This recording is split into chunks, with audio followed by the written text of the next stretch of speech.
नमस्कार दर्शकों, प्रधानमंत्री नरेंद्र मोदी ने इस महीने के मन की बात कार्यक्रम में देश को संबोधित करते हुए कई अहम मुद्दों पर अपनी बात रखी। दिल्ली में आयोजित इंडिया एआई इम्पैक्ट समिट के अनुभव साझा करते हुए प्रधानमंत्री ने कहा कि भारत आज तकनीक और नवाचार के क्षेत्र में वैश्विक नेतृत्व की ओर तेजी से बढ़ रहा है। प्रधानमंत्री मोदी ने अपने संबोधन में भारतीय मूल के क्रिकेटरों की उपलब्धियों, अंगदान जैसे मानवीय कार्यों, नदी उत्सव, डिजिटल सुरक्षा और परीक्षा पे चर्चा जैसे विषयों पर भी विस्तार से चर्चा की। पीएम मोदी ने ये भी जानकारी दी कि 23 फरवरी को राष्ट्रपति भवन में राजाजी उत्सव मनाया जाएगा, जो भारत की सांस्कृतिक विरासत और राष्ट्रीय चेतना का प्रतीक होगा। इसके साथ ही प्रधानमंत्री ने तमिलनाडु की पूर्व मुख्यमंत्री जयललिता जी को श्रद्धांजलि अर्पित करते हुए कहा कि उनका जीवन नारी शक्ति के सम्मान और सशक्तिकरण का प्रतीक रहा है। प्रधानमंत्री के इस संबोधन में साफ संदेश है: तकनीक के साथ मानवता, विकास के साथ संस्कृति, आत्मनिर्भरता के साथ सामाजिक जिम्मेदारी। यही है नए भारत की सोच, यही है विकसित भारत का विजन। मेरे प्यारे देशवासियों, नमस्कार। मन की बात में आपका स्वागत है, अभिनंदन है। मन की बात देश और देशवासियों की उपलब्धियों को सामने लाने का एक मजबूत प्लेटफॉर्म है। देश ने ऐसी ही उपलब्धि अभी दिल्ली में हुई ग्लोबल एआई इम्पैक्ट समिट के दौरान देखी। कई देशों के नेता, उद्योग जगत के लीडर्स, इनोवेटर्स और स्टार्टअप सेक्टर से जुड़े लोग एआई इम्पैक्ट समिट के लिए भारत मंडपम में एकत्र हुए। आने वाले समय में एआई की शक्ति का उपयोग दुनिया किस प्रकार करेगी, इस दिशा में यह समिट एक टर्निंग पॉइंट साबित हुई है। साथियों, समिट में मुझे वर्ल्ड लीडर्स और टेक सीईओ से मिलने का भी अवसर मिला। एआई समिट के एग्जीबिशन में मैंने वर्ल्ड लीडर्स को ढेर सारी चीजें दिखाई। मैं दो बातों का विशेष रूप से उल्लेख करना चाहता हूं। समिट में इन दो प्रोडक्ट्स ने दुनिया भर के लीडर्स को बहुत प्रभावित किया। पहला प्रोडक्ट अमूल के बूथ पर था। इसमें बताया गया कि कैसे एआई जानवरों का इलाज करने में हमारी मदद कर रही है और कैसे 24/7 एआई असिस्टेंट की मदद से किसान अपनी डेयरी और जानवर का हिसाब रखते हैं। साथियों, दूसरा प्रोडक्ट हमारी संस्कृति से संबंधित था। दुनिया भर के लीडर्स ये देखकर हैरत में पड़ गए कि कैसे एआई की मदद से हम हमारे प्राचीन ग्रंथों को, हमारे प्राचीन ज्ञान को, हमारी पांडुलिपियों को संरक्षित कर रहे हैं, आज की जनरेशन के अनुरूप ढाल रहे हैं। साथियों, एग्जीबिशन के दौरान डिस्प्ले के लिए सुश्रुत संहिता का चयन किया गया। पहले स्टेप में दिखाया गया कि कैसे टेक्नोलॉजी की मदद से हम पांडुलिपियों की इमेज क्वालिटी सुधारकर उन्हें पढ़ने लायक बना रहे हैं। सेकंड स्टेप में इस इमेज को मशीन के पढ़ने लायक टेक्स्ट में बदला गया। अगले स्टेप में मशीन रीडेबल टेक्स्ट को एक एआई अवतार ने पढ़ा और फिर अगले स्टेप में हमने ये भी दिखाया कि कैसे टेक्नोलॉजी से ये अनमोल भारतीय ज्ञान इंडियन लैंग्वेजेस और विदेशी भाषाओं में ट्रांसलेट किया जा सकता है। भारत के प्राचीन ज्ञान को आधुनिक अवतार के माध्यम से जानने में वर्ल्ड लीडर्स ने बहुत दिलचस्पी दिखाई। साथियों, इस समिट में दुनिया को एआई के क्षेत्र में भारत की अद्भुत क्षमताएं देखने को मिली है। इस दौरान भारत ने 3 made in India AI model भी लॉन्च किए। यह अपने आप में अब तक की सबसे बड़ी एआई समिट रही है। इस समिट को लेकर युवाओं का जोश और उत्साह देखते ही बन रहा था। मैं सभी देशवासियों को इस समिट की सफलता की बधाई देता हूं। साथियों, मैं अक्सर कहता हूं, जो खेले वो खिले। खेल हमें जोड़ता भी है। आजकल आप T20 वर्ल्ड कप के मैच देख रहे होंगे और मुझे पक्का विश्वास है कि मैच देखते हुए कई बार आंखें किसी खास खिलाड़ी पर टिक जाती होंगी। जर्सी किसी और देश की होती है, लेकिन नाम सुनकर लगता है कि अरे ये तो अपने देश का है। तब दिल के किसी कोने में एक हल्की सी खुशी आती है, क्योंकि वो खिलाड़ी भारतीय मूल का होता है और वो उस देश के लिए खेल रहा होता है जहां उसका परिवार बस गया है। वे अपने अपने देशों की जर्सी पहनकर मैदान में उतरते हैं, पूरे मन से उस देश का प्रतिनिधित्व करते हैं। कनाडा की टीम में सबसे ज्यादा भारतीय मूल के खिलाड़ी हैं। टीम के कप्तान दिलप्रीत बाजवा का जन्म पंजाब के गुरदासपुर में हुआ था। नवनीत धालीवाल चंडीगढ़ के हैं। इस लिस्ट में हर्ष ठाकर, श्रेयस मोवा जैसे कई नाम हैं जो कनाडा के साथ साथ भारत का भी गौरव बढ़ा रहे हैं।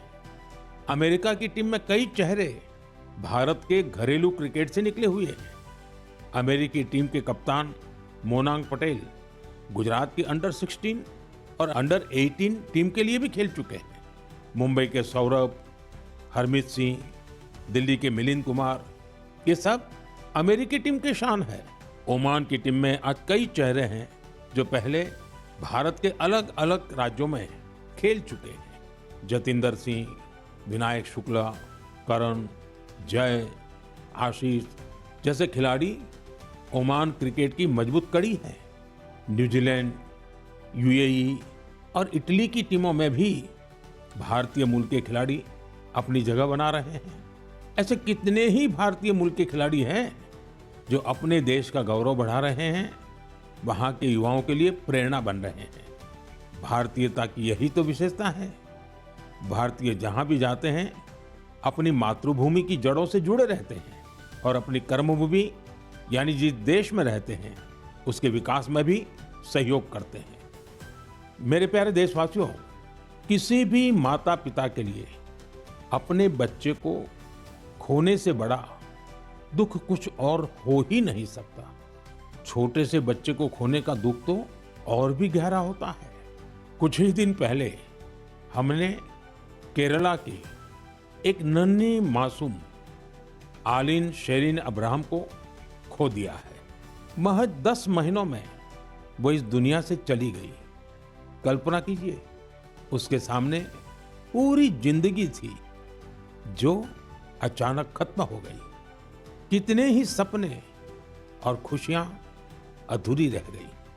उसके पेरेंट्स जिस पीड़ा से गुजर रहे होंगे उसे शब्दों से व्यक्त नहीं किया जा सकता है।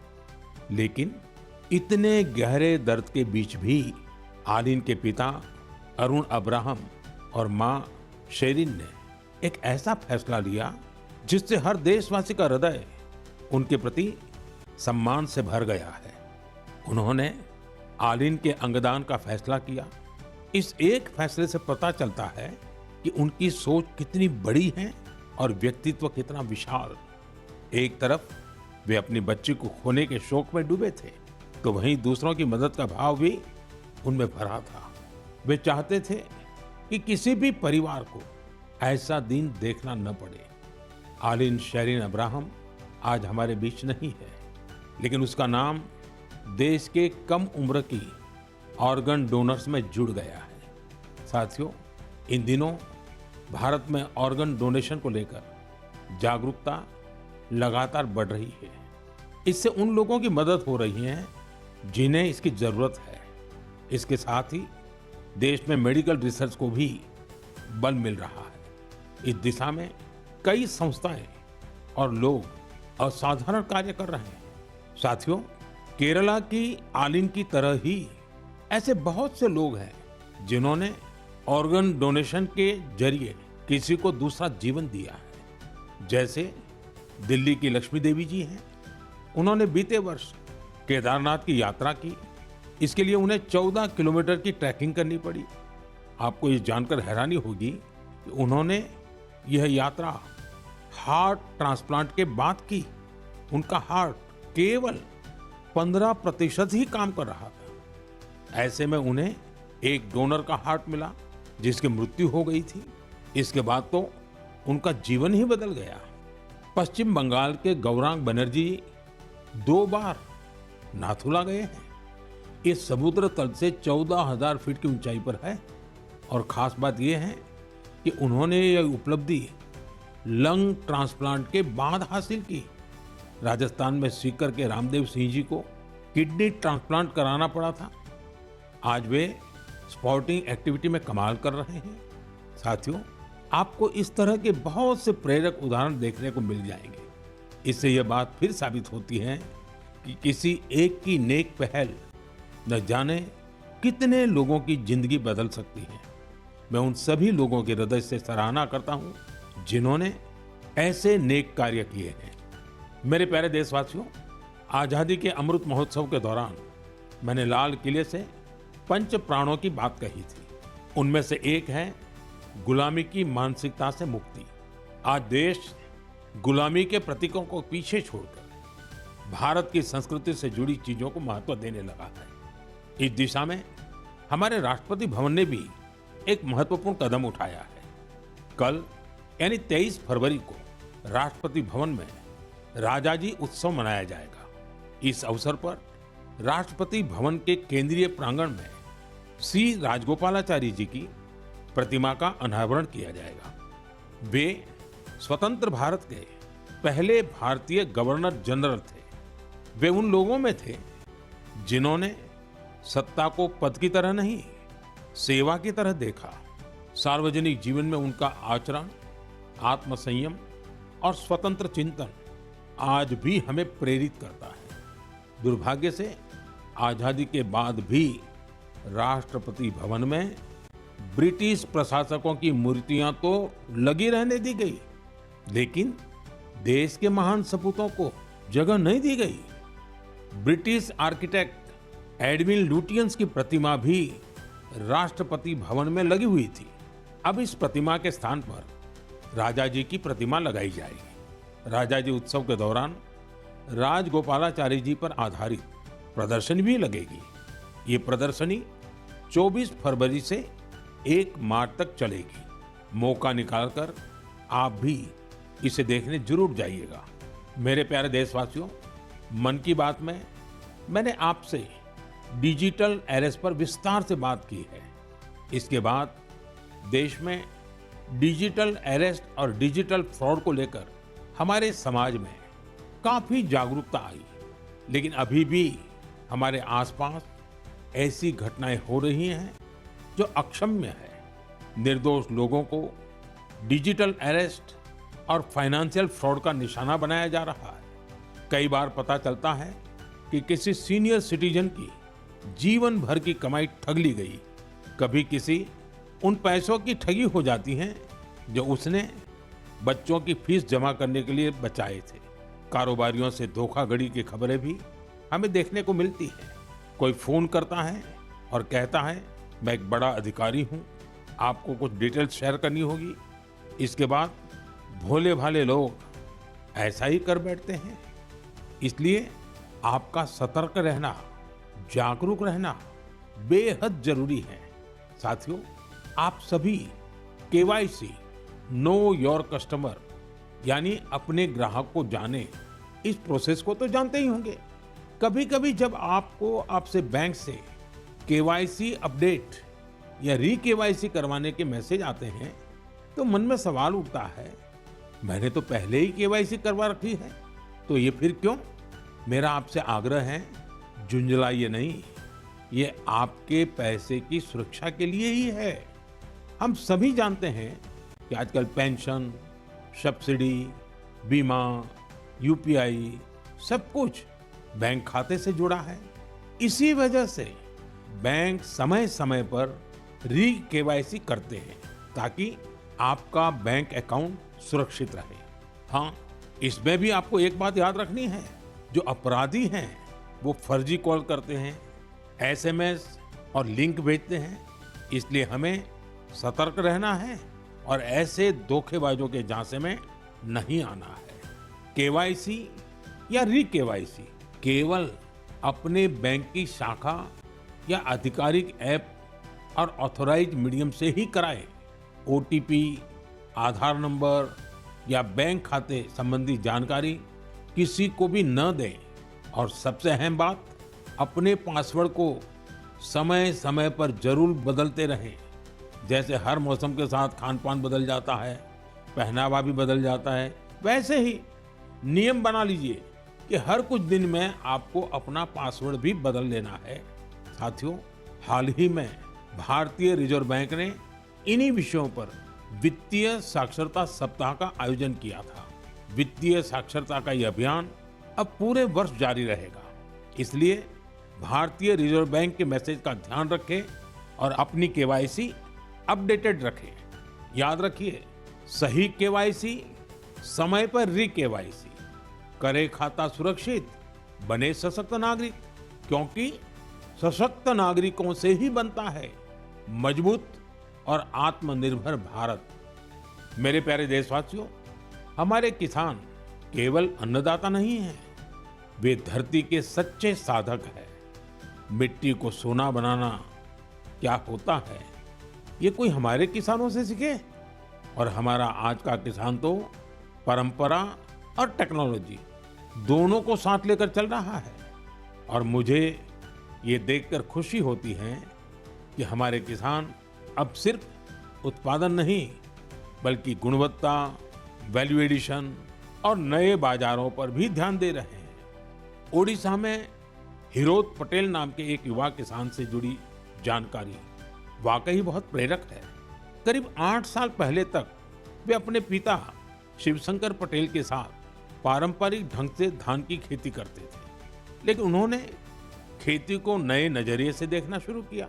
अपने खेत के तालाब के ऊपर उन्होंने मजबूत जालीदार ढांचा बनाया, उस पर बेल वाली सब्जियां उगाई, तालाब के चारों ओर केले, अमरूद और नारियल लगाए और तालाब में मछली पालन भी शुरू किया।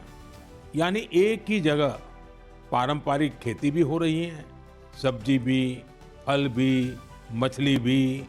इससे जमीन का बेहतर उपयोग हुआ, पानी की बचत हुई और अतिरिक्त आमदनी भी मिली। आज दूर दूर से किसान उनका मॉडल देखने आते हैं। साथियों, केरला के त्रिशूर जिले में एक गांव ऐसा है जहां एक ही खेत में 570 तरह की धान की किस्में लगाई जाती हैं। इसमें स्थानीय किस्में भी हैं, हर्बल किस्में भी हैं और दूसरे राज्यों से लाई गई प्रजातियां भी हैं। ये केवल खेती नहीं, बीजों की विरासत को बचाने का महाअभियान है। हमारे किसानों की मेहनत का असर आंकड़ों में भी दिख रहा है। भारत आज दुनिया का सबसे बड़ा चावल उत्पादक देश बन चुका है। 15 करोड़ टन से अधिक चावल का उत्पादन, ये छोटी उपलब्धि नहीं है। हम अपनी जरूरतें पूरी कर रहे हैं और दुनिया की फूड बास्केट में योगदान भी दे रहे हैं। साथियों, अब तो कृषि उत्पाद हवाई मार्ग से भी ज्यादा आसानी से विदेश पहुंच रहे हैं। कर्नाटका के नंजनगुड केले, मैसूरू पान के पत्ते और इंडी नींबू को मालदीव भेजा गया। ये उत्पाद अपने स्वाद और गुणवत्ता के लिए जाने जाते हैं और इन्हें जीआई टैग भी मिला है। आज का किसान क्वालिटी भी चाहता है, क्वांटिटी भी बढ़ा रहा है और अपनी पहचान भी बना रहा है। मेरे प्यारे देशवासियों, पिछले वर्ष इसी समय महाकुंभ की अद्भुत तस्वीरें आपको जरूर याद होगी। संगम के तट पर उमड़ता जनसागर, आस्था का अथाह प्रवाह और स्नान के उस पावन क्षण में जैसे भारत अपनी सनातन चेतना से साक्षात्कार कर रहा था। साथियों, महाकुंभ की वही धारा, वही माघ का महीना, वही श्रद्धा का स्वर जब उत्तर से दक्षिण की ओर बढ़ता है तो एक नई पहचान ले लेता है। साथियों, केरला की धरती पर भारत पूजा नदी के किनारे तिरुनावाया में सदियों पुरानी एक परंपरा रही है, मामंगम। इसे कई लोग महामाघ महोत्सव या केरला कुंभ भी कहते हैं। माघ के महीने में पवित्र नदी में स्नान और उस क्षण को जीवन का अमिट स्मरण बना लेना, यह इसकी आत्मा है। समय के साथ यह परंपरा जैसे ओझल हो गई थी। करीब 250 वर्षों तक यह आयोजन उसी भव्यता में नहीं हुआ था जैसे पहले हुआ करता था। लेकिन आज अपनी विरासत को फिर से पहचान रहे हमारे देश में इतिहास ने फिर करवट ली है। इस बार बिना किसी बड़ी घोषणा के केरला कुंभ का सफल आयोजन हुआ। लोगों ने इसके बारे में एक ने दूसरे को बताया, कानों कान बात पहुंचती गई और देखते ही देखते श्रद्धालु तिरुनावाया पहुंचने लगे। साथियों, महाकुंभ हो या केरला कुंभ, ये केवल स्नान का पर्व नहीं है, यह स्मृति का जागरण है, यह संस्कृति का पुनर्स्मरण है। उत्तर से दक्षिण तक नदियां भले अलग हो, किनारे भले अलग हो, पर आस्था की धारा एक ही है, यही भारत है। साथियों, हमारे देश में ऐसे लोग हमेशा जनता के दिलों में बसे रहते हैं, जिन्होंने समाज के कल्याण के लिए काम किया होता है, जिन्होंने अपने नेक कार्यों में जनता को प्राथमिकता दी होती है। अम्मा जयललिता जी ऐसी ही एक लोकप्रिय लीडर थी। 24 फरवरी उनके जन्मदिन का अवसर होता है। तमिलनाडु के लोगों का उनसे लगाव कितना गहरा था, यह मुझे आज भी राज्य के दौरे में दिखता है। अम्मा जयललिता जी का जिक्र होते ही तमिलनाडु के लोगों के चेहरे खिल उठते हैं। हमारी नारी शक्ति का जुड़ाव तो उनसे और विशेष रहा है। ऐसा इसलिए भी है क्योंकि सरकार में रहते हुए उन्होंने माताओं, बहनों और बेटियों के लिए कई सराहनीय प्रयास किए। राज्य में कानून व्यवस्था को दुरुस्त रखने के लिए भी उन्होंने बहुत ठोस कदम उठाए थे। देशभक्ति की भावना उनमें कूट-कूट कर भरी थी। इसके साथ ही भारत की सांस्कृतिक विरासत पर उन्हें बहुत गर्व था। अम्मा जयललिता जी के साथ हुई हर मुलाकात, हर प्रकार की बातचीत मेरे मन में आज भी ताजा है। वे गुजरात में 2002 और 2012 में हुए मेरे 2 शपथ ग्रहण समारोह में भी शामिल हुई थी, जब हम दोनों अपने अपने राज्य में मुख्यमंत्री थे। तब गुड गवर्नेंस जैसे विषयों पर अक्सर हमारे बीच बातचीत होती रहती थी। उनकी सोच बिल्कुल स्पष्ट थी और विचार बेहद सुलझे हुए। यह उनकी एक बड़ी खासियत थी। कई वर्ष पहले उन्होंने पोंगल के पावन अवसर पर मुझे लंच के लिए चेन्नई आमंत्रित किया था। स्नेह से भरा उनका वो भाव मेरे लिए अविस्मरणीय रहेगा। एक बार फिर मैं उन्हें विनम्र श्रद्धांजलि अर्पित करता हूँ। जयललिता अवरगड़क ये निनयवांजलिगल समुदाय तीर्क अवर अट्रिय सेवई एंड्रुम निनयविल इरुक्कुम। मेरे प्यारे देशवासियों, अब मैं बात करूंगा अपने प्यारे छोटे होनहार बच्चों से, उन बच्चों से जिनका इस समय एग्जाम चल रहा है। मुझे उम्मीद है आपने इस महीने की शुरुआत में परीक्षा पे चर्चा देखी होगी और आपको उससे कुछ सीखने को भी मिला होगा। लेकिन मैं फिर भी पूछूंगा, पढ़ाई की ज्यादा टेंशन तो नहीं ले रहे ना आप? मेरे प्यारे बच्चों, आप तो एग्जाम वॉरियर है। मुझे विश्वास है आप सभी पूरे मन से इम्तिहान की तैयारियों में लगे होंगे। हाँ, ऐसे समय में मन में थोड़ी शंका आना भी स्वाभाविक है।